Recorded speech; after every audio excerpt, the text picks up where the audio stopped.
Soy Lauren Vital. Acompañé al joven príncipe Carlos de 17 años en su primer viaje a Castilla en 1517. Os voy a narrar cómo fue este viaje que cambiaría el mundo en los años venideros.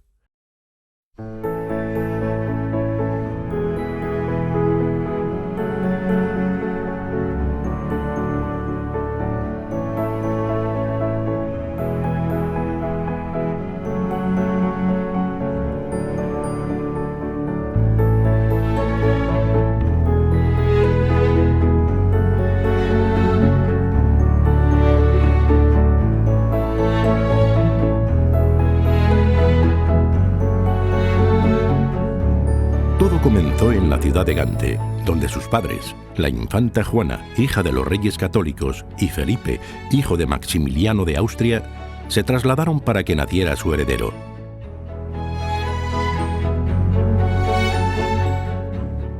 En 1499 llegaron al Prinsenhof Felipe el Hermoso y Juana de Castilla.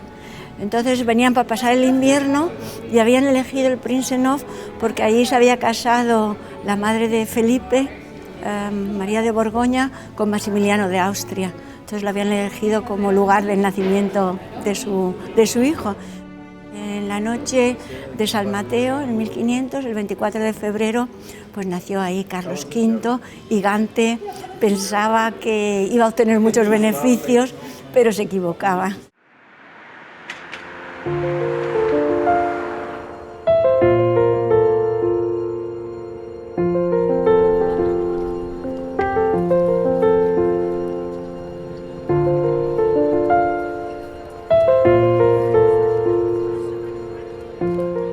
Los festejos en la ciudad se prolongaron durante 2 semanas, hasta el bautizo del pequeño en la Catedral de San Bavón, bajo una de las obras cumbres de la pintura flamenca, la adoración del Cordero Místico de los hermanos Van Eyck.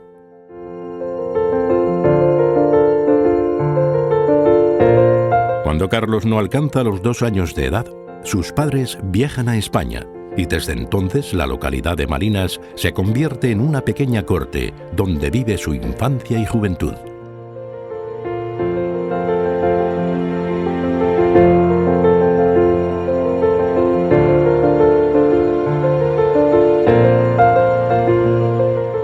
Lógicamente siempre hay que pensar que la vida de príncipes en el siglo XVI no es como la vida de una familia normal de hoy en día.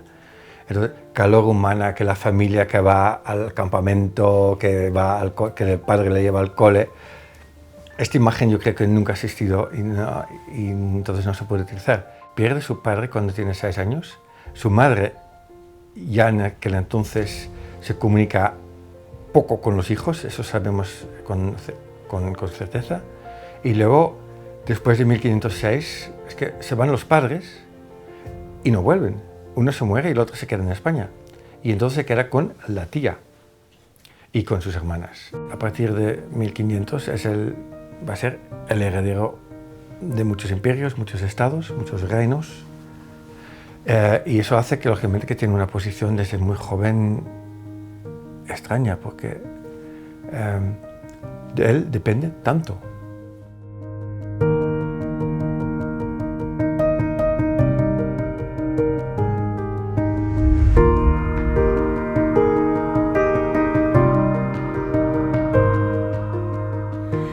Aquí en Marinas tenía una corte muy especial, muy bonita, muy grande, con más de 150 servidores únicamente para la corte. Había 2 orquestas, tenía a su disposición una biblioteca de 800 manuscritos, entre 800 y 900. Había pintores, escultores. Sí, es muy, muy importante la juventud de Carlos aquí, porque es aquí que aprende la vida, es aquí que aprende también llevarse con gente internacional.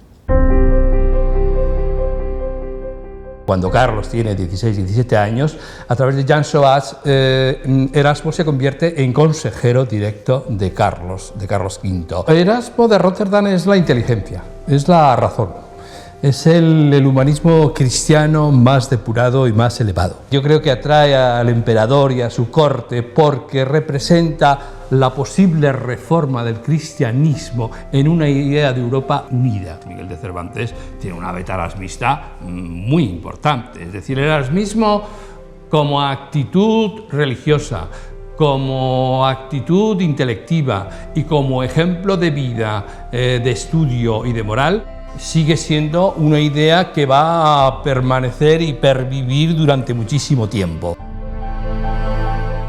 El Guillermo de Courrey-Chevre creo que se impone como un tipo de padre, porque padre no tiene, el abuelo está lejos, Margarita de Austria tampoco puede servir en esta función, entonces Guillermo de Courrey tiene la posibilidad de tener un vínculo muy fuerte con Carlos.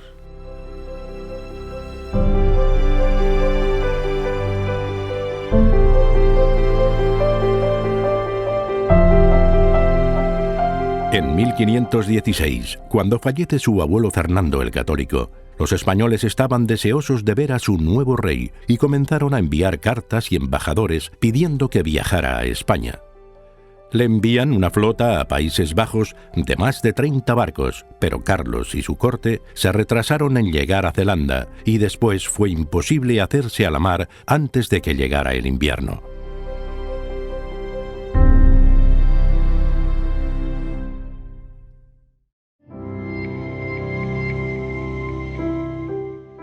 Es un príncipe de 17 que se pone en un barco.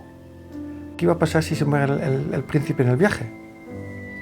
Era bastante tímido y, digamos, introvertido.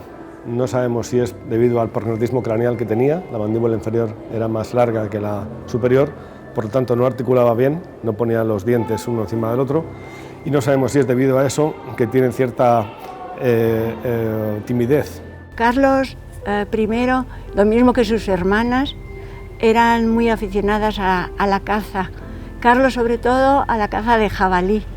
Entonces iba por muchas partes de Flandes, donde había muchos terrenos de caza, y uno de sus preferidos era Oenendale.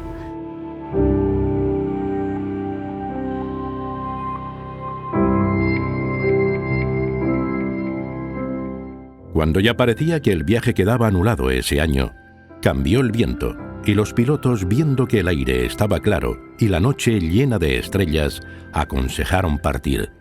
El 7 de septiembre, lunes, todos los navíos parten de Arnemuiden para estar en buena hora en Flesinga, donde saldrían a alta mar. Cuando salen los barcos desde Países Bajos, forman en formación en V, y en la punta va la nave del almirante, e inmediatamente después va la nave de Carlos V, el Engelen. Y la decoración, por ejemplo, de las velas es pues sumamente asombrosa para la época, porque va pintada en las dos caras de cada vela, lleva la imagen de Jesucristo, la Virgen rodeada por 7 planetas, lleva a Santiago Matamoros, patrón de Castilla, o de España, perdón, lleva a San Nicolás, y lleva la nueva divisa que crean para él en Países Bajos, que es la divisa de las columnas de Hércules, con su lema, Plus Ultra.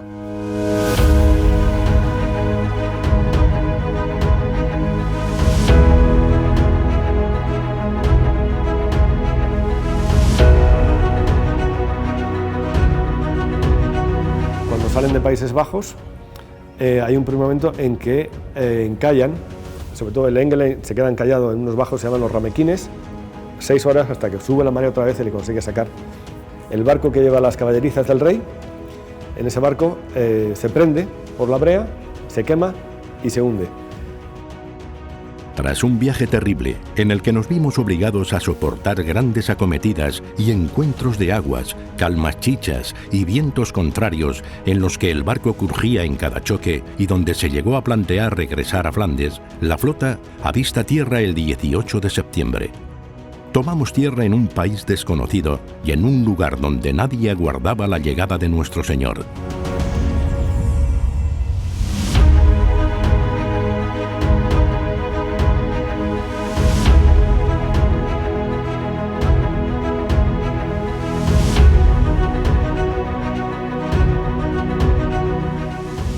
miles de personas llegan a una parte de la costa asturiana sin nada y hay historias que no tienen nada que comer, que no hay comida para tanta gente.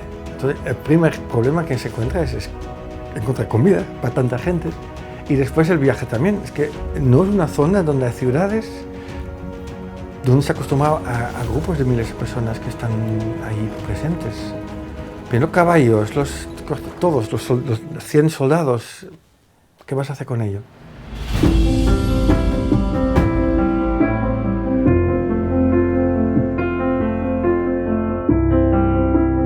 Después de desembarcar en Tazones, el rey y su séquito se desplazaron en una gran barca revestida de tapices, cojines y banderas blasonadas por un río de agua dulce a fuerza de remos, a Villaviciosa, donde el rey pasaría la primera noche en España.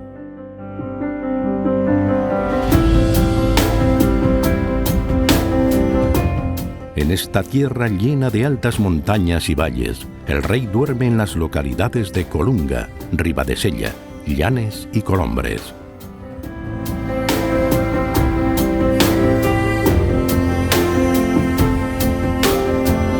En España, en aquella época, el gran hombre que tenía el poder, la gobernación en nombre del rey, era Cisneros. Desde este punto de vista, Cisneros lo tenía muy claro. Y el reino no es del rey, es de la comunidad. Esta es la tradición romana, la res pública.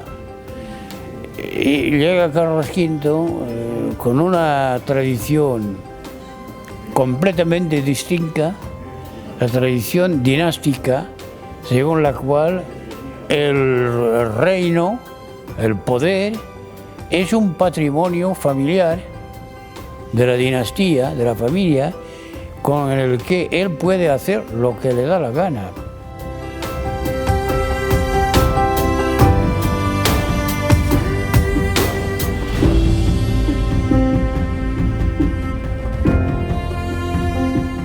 Tras 10 días de viaje, el séquito entra en Cantabria por San Vicente de la Barquera. El rey se aloja en el convento de San Luis de los Franciscanos. Aquí Carlos se enferma, por lo que retrasa la partida unos días para ver si mejoraba, pero cuanto más tiempo transcurría, peor se encontraba.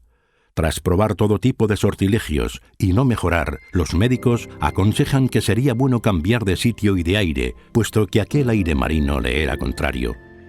Y así continúan por las localidades de Treceño, Cabuérniga y Los Tojos. En el valle de Cabuérniga sufre una plaga de piojos y tras un penoso viaje entre brumas, nieblas, tormentas, viento y lluvia, llega a Reynosa para reponerse.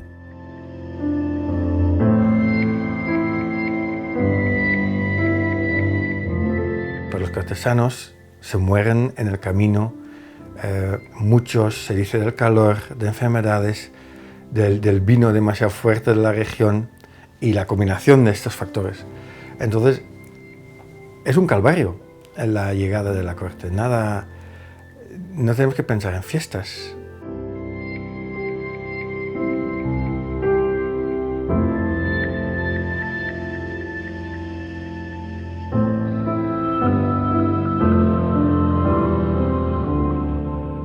El 22 de octubre, Carlos entra en Castilla y León por Palencia a través de Néstar, hasta detenerse en Aguilar de Campoo.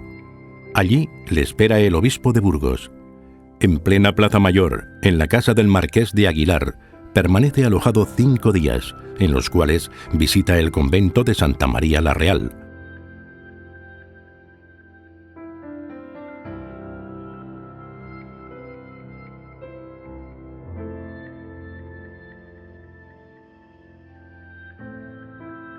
Dejando atrás la alta montaña, la comitiva atraviesa Palencia, deteniéndose en Herrera de Pisuerga, Avia de Torres, Revenga de Campos y Becerril de Campos, donde le aguardan el condestable de Castilla, Íñigo Fernández de Velasco, y el obispo de Palencia, Juan de Velasco.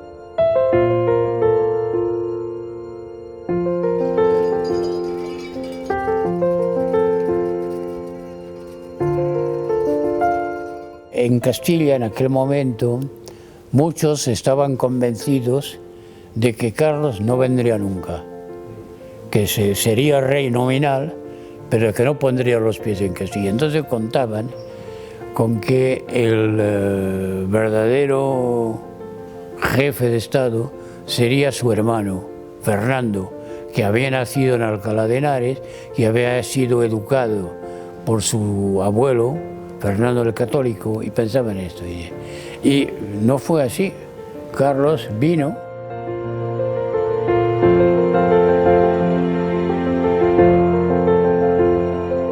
Su última parada en Palencia tiene lugar en Ampudia, donde pernocta en el castillo del conde de Salvatierra. Lo importante es que el emperador, cuando se aloja en Ampudia, es huésped del conde de Salvatierra. Ese huésped del conde de Salvatierra, porque el conde de Salvatierra se hará comunero. El conde de Salvatierra finalmente se enfrenta al emperador.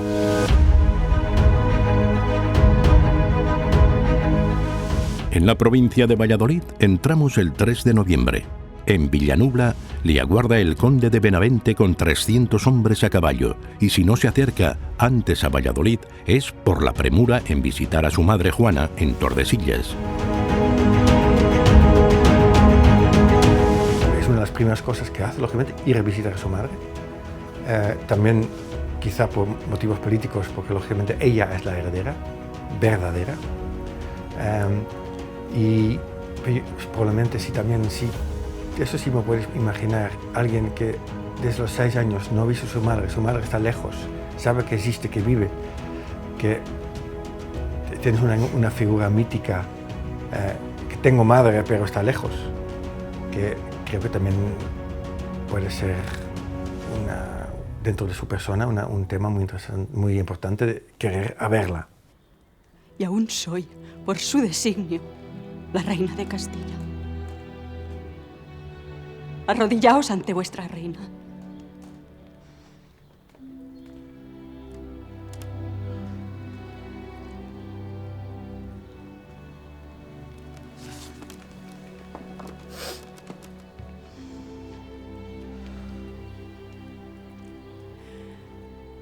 Es mi conformidad, pues yo soy la única que tiene tal potestad, que gobernéis en mi nombre estos reinos que sin duda también os pertenecen.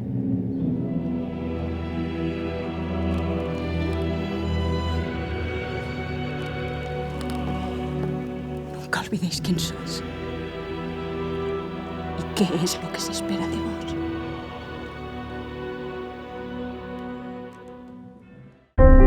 Con la conformidad de la reina Juana, el camino para el futuro emperador se allana por completo. Llegan en esos días noticias de la reciente muerte en la villa burgalesa de Roa del cardenal Cisneros. Después de celebrar funerales en memoria de su padre Felipe, llamado el Hermoso, se dirige al encuentro con su hermano Fernando en Mojados. Fernando es otro problema, porque si lógicamente en las crónicas, directamente cuando se ven, se abrazan y se quieren mucho y se lloran y se son, ay, cómo se quieren. Y lo primero que hace es meterle un barco hacia el norte. Entonces ahí creo que la política es más importante, porque es competencia sobre los derechos políticos que Carlos tiene en España. Y entonces él, pero sobre todo también Chievre, creo, le quieren quitar el medio. Y al nivel personal, lógicamente, ahí está el problema, que no se conocían. Y con el mal español de Carlos, Fernando francés, lo dudo. Entonces también están ahí, se parece físicamente, eso es lo bueno, se reconocen como hermanos porque tienen un físico parecido. Entonces ponen, ay, sí, eres mi hermano, ya lo veo. Pero por lo demás, no se conocían y no se podían casi entender. Buenos días, hermano. Hermano. Nunca pude usar esa palabra. Espero tenerla ya siempre en mis labios y demostraros así el afecto y lealtad que a vos me une.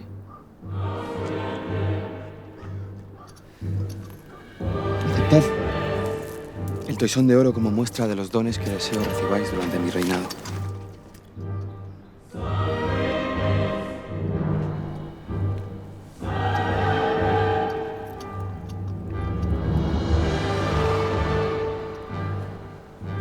Somos una familia.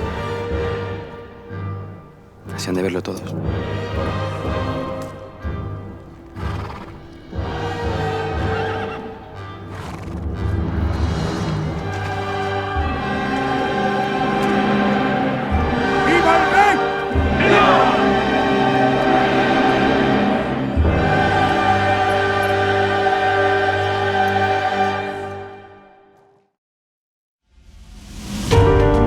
El 18 de noviembre hace su entrada en Valladolid. Había más de 6.000 hombres a caballo, muchos grandes dignatarios y nobles ataviados con grandes cadenas y valiosos vestidos. Alojado en lo que después fue el Palacio Real, frente a la iglesia de San Pablo, las casas de don Bernardino Pimentel, el monarca visita esos días otros lugares como el Colegio de San Gregorio, la Plaza del Mercado, donde asiste a diversos torneos y justas. Durante una semana, la aristocracia de Castilla va llegando oficialmente a Valladolid para rendir pleitesía al rey.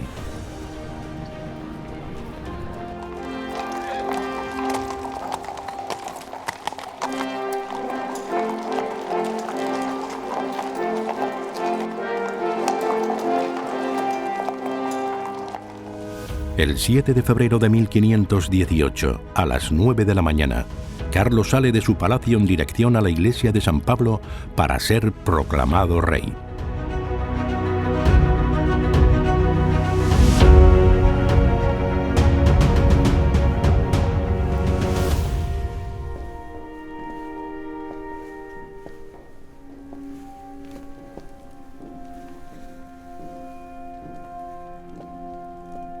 Nos, que valemos tanto como vos, os hacemos nuestro Rey y Señor, siempre que guardéis nuestros fueros y libertades. Y si no, no.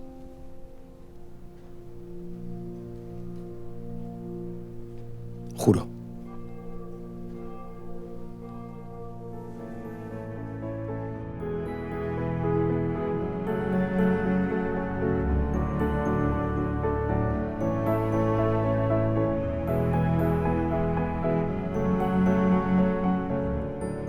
El 22 de marzo de 1518, tras más de 4 meses en Valladolid y después de jurar su respeto a las leyes de Castilla y que aprendería el castellano, el nuevo rey parte de la ciudad rumbo a Aragón. Pernocta en Villabáñez y en el monasterio de Santa María de Valbuena 2 noches.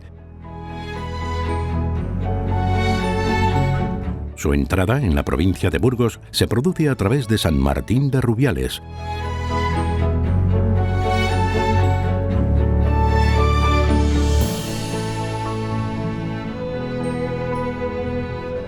Después de pasar una noche en Ventosilla, Carlos entra en Aranda de Duero el 30 de marzo y allí permanece los siguientes 21 días. No vi lugar donde cumpliesen mejor ni donde las gentes del rey fuesen mejor tratadas, ni más amistosamente que allí. El Jueves Santo, el rey parte de Aranda con poca compañía, buscando la soledad, vacando al servicio de Dios y para examinar mejor su conciencia, hacia el monasterio franciscano llamado de Olivares, situado a 2 leguas de Aranda, hoy conocido como Convento de la Aguilera.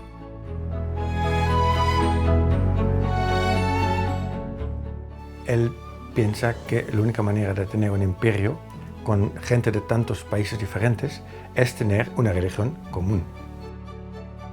Entra en Soria por la villa de Langa de Duero, donde pernocta el 20 de abril.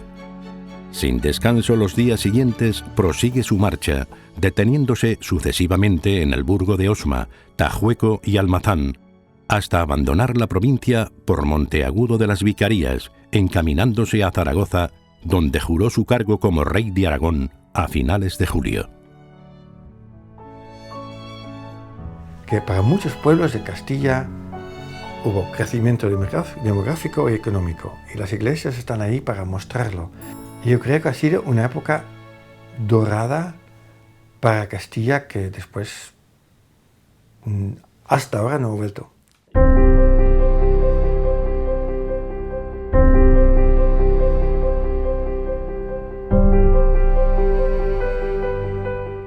Fue una desgracia para Castilla tener como rey a un señor que tenía otras obligaciones.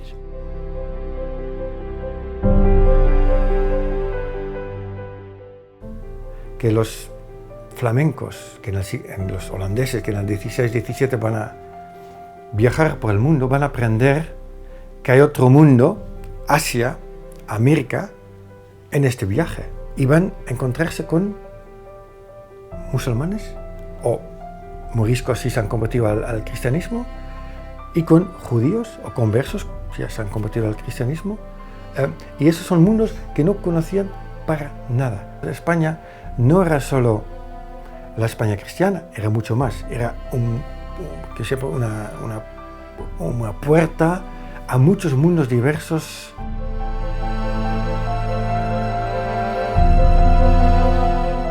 Si se hubiera muerto en el viaje, cambia la historia. Podemos reescribir la historia de Europa.